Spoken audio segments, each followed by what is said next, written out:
Good evening. I'm Ener Darklor and welcome to Churikua.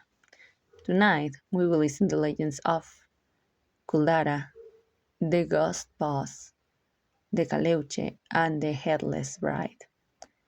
I remind you that among each legend we will listen to different musical intermissions. So enjoy because the night awaits for you. Do you know that occasionally superstitions can be granted? Is there stuff that we cannot see or that even thought we hold on to them, they can hurt us or end with us? This was always said by my grandparents. I remember when my friends and I had the idea of exploring ruins and ancient settlements in India, Indonesia, and Thailand. Everything changed when we decided to explore Kuldhara, a 13th century location that suddenly in the 19th century remained without a single inhabitant.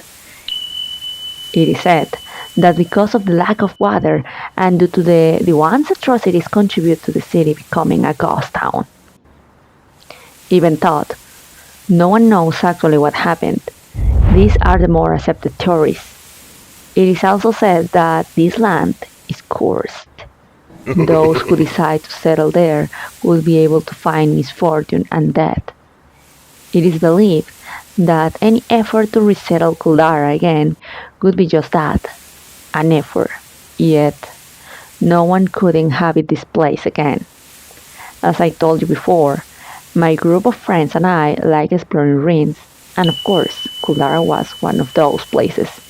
We decided to visit it, and we strived to ask permission from the divinities and ask them for protection and for blessings. When we went in, we started taking photos, recording videos, seeing and respecting the place and assets. Nevertheless, as the afternoon wore on, we started feeling as if someone was following us. We heard footsteps, whispers, people speaking, and actually we ran into a little girl. It was a little strange to see her wearing a green sari.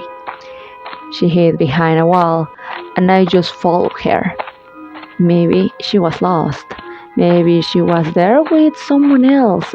Maybe her parents had the same idea as us coming here. I followed her just in case she was lost.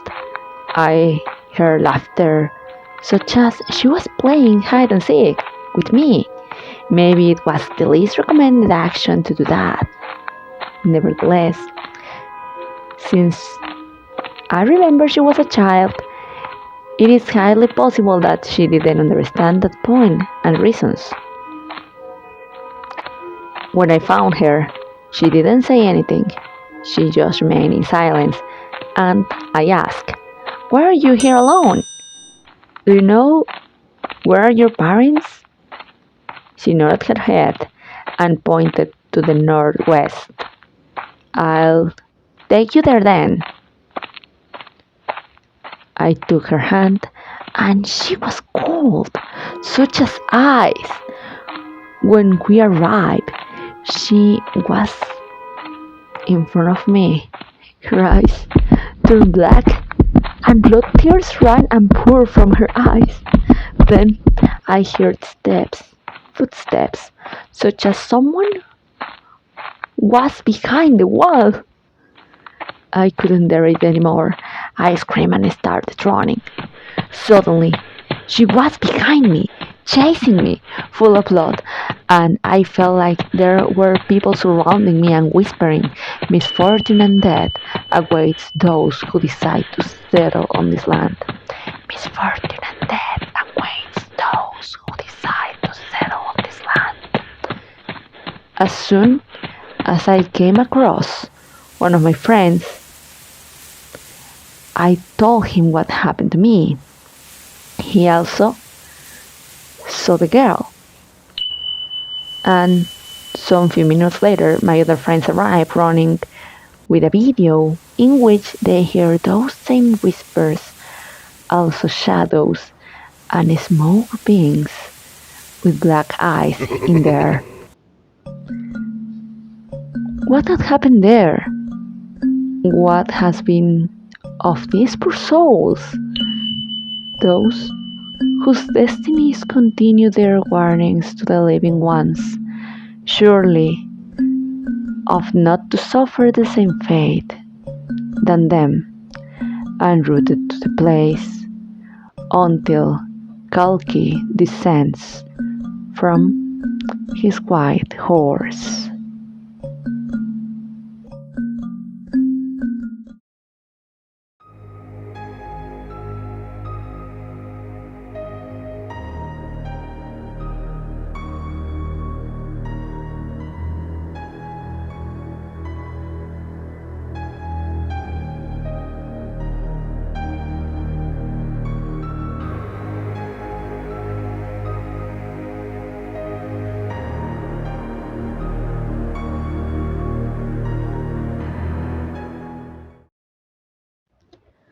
This story I will tell you happened when I was young. Sure, you already know it. This happened to me on November 14 in 1995. I had to go to Shenzhen, but unfortunately I missed the bus that went there, and the only choice was taking the bus that goes at midnight. I was sitting there, waiting, and beside me an old man arrived. We started talking about the weather and about how calm and empty the terminal was at the time.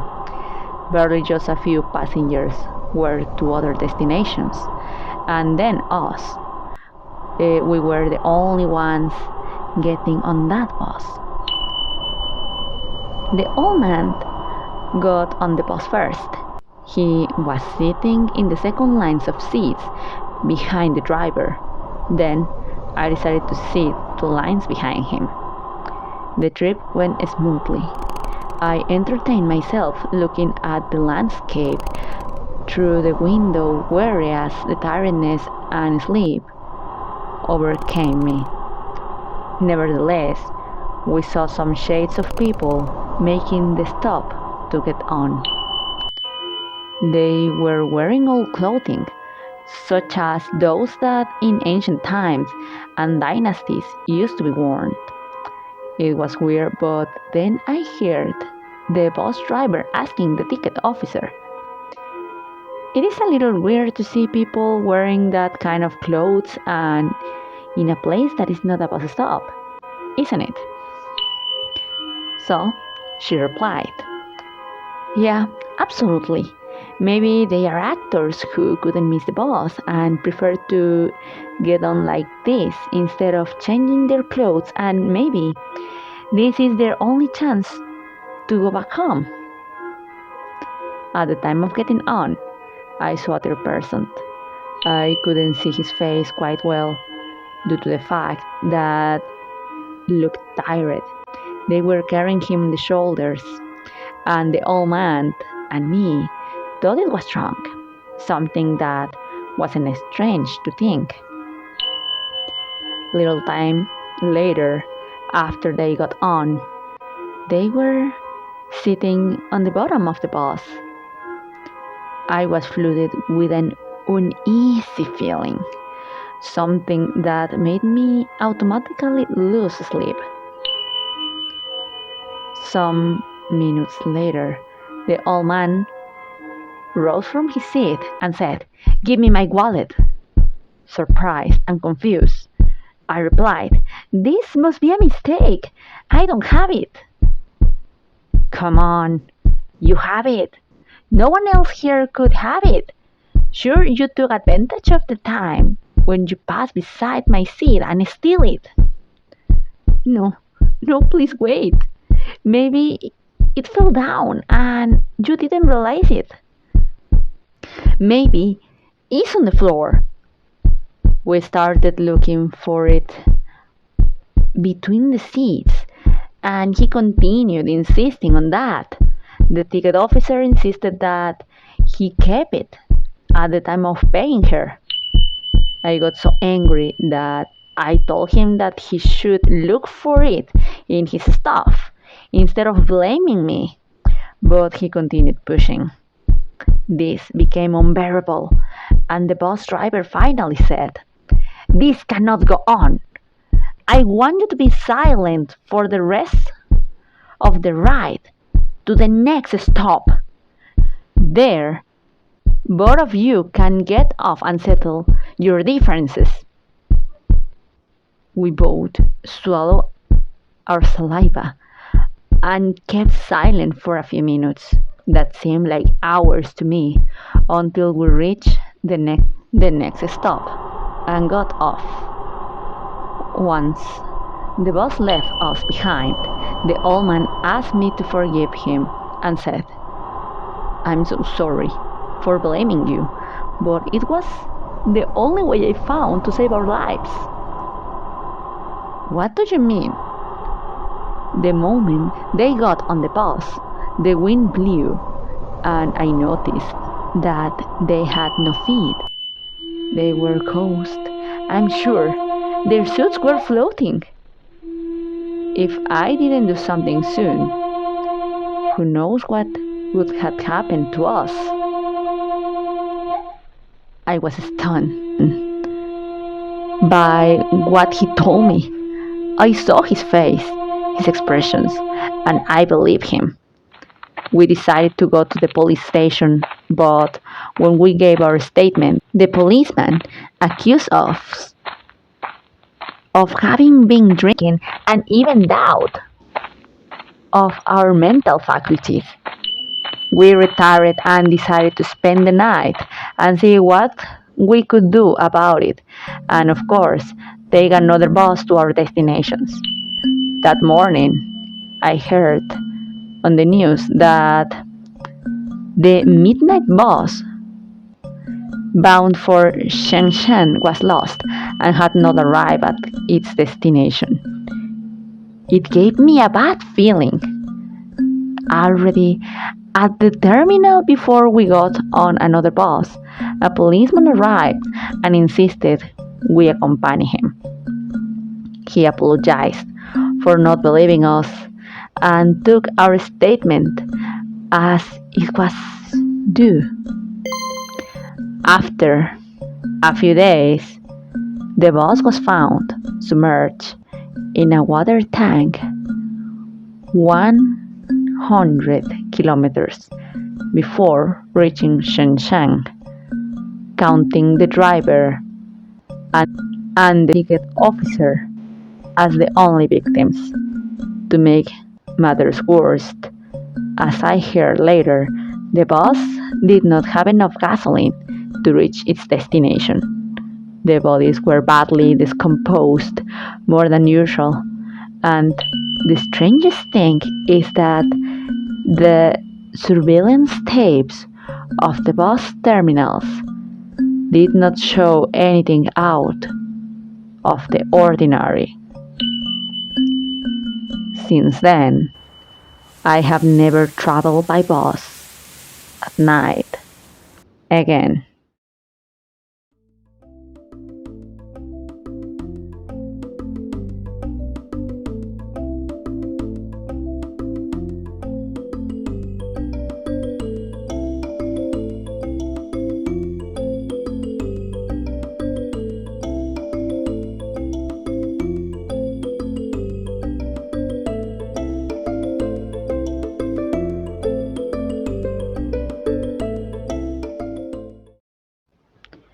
Some weeks ago, my grandfather died while we were tidying up the house and keeping his clothing to give it as donation.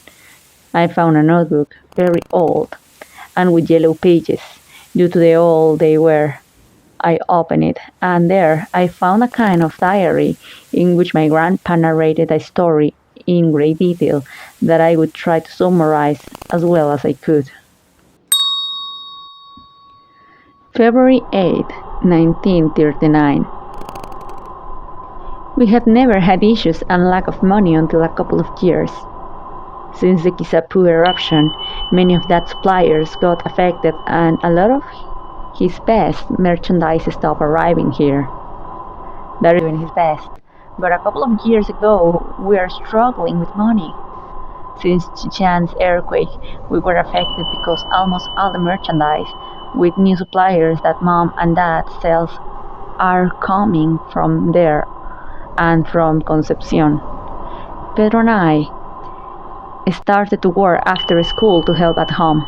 Mom had to ask for money from the banks and sell some of her jewelry, so we had food on the table.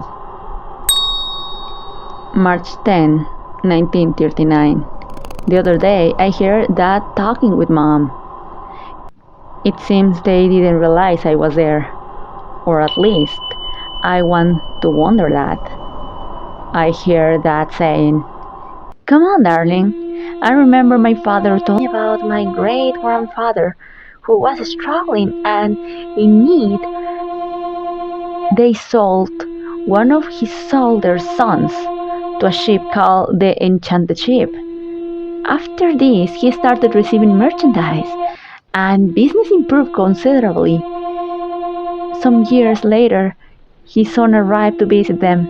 He barely spoke, remaining in silence and without telling anything about his stay in that ship. After that, he never came back again." With that story, what are you trying to say?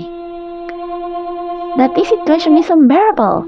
The odds are reaching us. Maybe this would be our only chance to get out of debt. Awesome. We are merchandise. Now, to whom you would sell? To me? Or to one of our children? Or you would have the courage and sell yourself? After this, I got scared so much that I decided to cover my mouth and sneak away. Then I didn't hear anything else. Someone from my family would be sold to a ship. May 23rd, 1939. Money isn't enough. Merchandise doesn't arrive on, or the little one that arrives takes too much time to arrive. It is painful to see the store empty. Many people was in the same situation than us. Despite their efforts to find some suppliers, he had to go and look for them by himself to Punta Arenas and Santiago. Everything is so expensive. Dad would have to sell the store and look for another job. June 18th, 1939. Dad had left the store and is working in a factory in Castro. All the merchandise he finds and money he earns send them here in Kemchi. Mom is the one in charge of the store. On top of that, before Dad left, we were told that we would have a brother or sister. January 28, 1940. Dad came back because Grandpa was very ill and he died some days ago. He will go back after the funeral. For a certain reason, Grandpa was telling Dad, "You already know it, son. You know what the solution is. More than 100 years have passed since then." March 30th, 1940. Pedro had disappeared. Nothing is known about him. My parents are acting weirdly calm, but I'm afraid of facing them and that this carries me so serious consequences. May 30th, 1960. After Valdivia's earthquake, the country has been in chaos. The huge amount of disaster and how the store I have been running for just over 10 years continues to receive merchandise and continues to thrive. I had to go with my father because now he is close to death and ask him the truth about Pedro, to which he answered me, "Yes, it is. It is. Pedro accepted to be sold to the Caleuche." a ghost ship that is boarded by witches drowned at sea, and some castaways who are dedicated to a partying and smuggling. Every leap year, they collect victims, and that is why they took your brother. Don't worry, he recently came to see us. He's fine, but as you know, he doesn't tell us anything about his stay on the ship.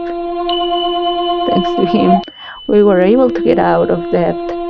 Now, I ask you, my son, to keep and pass on the secret, because if someone finds himself or herself in this predicament in 100 years, this sacrifice will be the only one capable of rescuing us from ruin. Do not forget, it must be in leap year. I felt so bad reading this. I guess the one who wrote the message was my father, and now that I know it, I will be involved in it. Now, if Rina awaits me in a few years, will I be able to sacrifice someone in my family for prosperity? For prosperity and wealth for me in this business for 100 more years?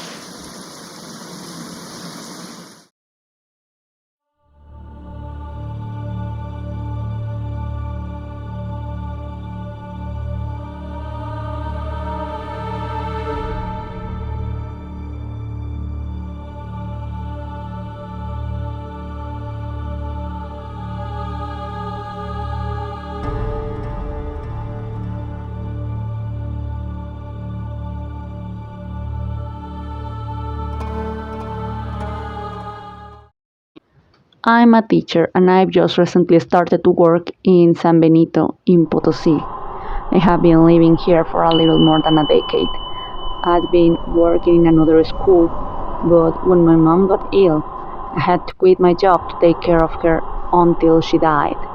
My husband and me struggled because of money issues. He was the only one who was working and being accustomed to work both of us. One day, he had some undone work to do. There were some blackouts at home and I couldn't finish, so I decided to arrive earlier at the school and finish them before starting the daily task at school. That day, I thought I saw someone walking in the distance, the silhouette of a woman wearing a long dress. I was very scared. I heard her cries. I thought it was someone who got into the school. I talked to a janitor. I told her that had happened and we went together. But when we went to the part of the building where she was, we saw through the window that she was wearing a bright dress and she was without head. We both screamed, ran out, and looked for the handyman, Don Lorenzo, saw us and went to help us. When he heard what happened, he told us, "It seems like you saw the headless bride, a poor ghost that is grieving for its sorrows and misfortunes." Why? What happened to her? Please, tell us the story. Maria was a beautiful young woman and very much in love with Rufino. They wanted to get married, however, they didn't have enough money to do so. Rufino decided to go to work in Argentina because that way they would have enough money to get married. Maria promised that she would wait for him, that they would get married when they got together again at his return. She waited, and waited for news, tried to contact him, and after some time without hearing from him, She gave him up forgotten. She assumed that he had married someone else or even died. Another man, a very rich man, had been courting her. She, in her despair, sadness, and interest, accepted his offer. Just the day she got married, her fears came true. Rufino, who was there, approached her and decapitated her with an axe. After the horror, everyone left. It is said that the one who would be her husband left the region. It is said that Rufino both fled and was captured by the police. It is said that after the incident, the church began to have problems in its building and had to be demolished. Not to mention that not faithful wanted to go to mass there before demolishing it and building a school, our school. She is still grieving for her first love and for her big mistake of not waiting for him. It scared us, of course, but as time went by, we got used to hearing her from time to time, crying and seeing her silhouette in the windows. We made a promise to never be left alone to listen to her. Even though I feel more pity for her, we can manage not to be afraid of her sorrows, pain, and regrets. Not to mention that sometimes she gets the urge to look for her head.